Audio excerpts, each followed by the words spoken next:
Hey, this is Rich over at TVP Live with another quick tips tutorial brought to you by Adobe Photoshop Elements Tutorials Group. And let's jump right into today's poster's question. She had this phone picture here on the left and asked, how do we make that picture look so artistic like that from a regular photo? So we grabbed this photo here on the right. And the closest thing is simply to use the effects that are built into Photoshop Elements, is to go right over here, down here into Effects, and then up here, go from Show All to Painting.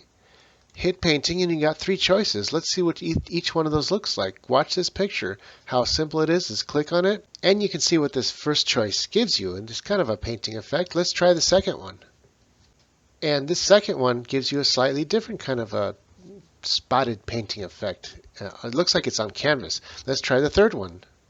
And there you go. That's what we get with the third one. That's actually kind of cool.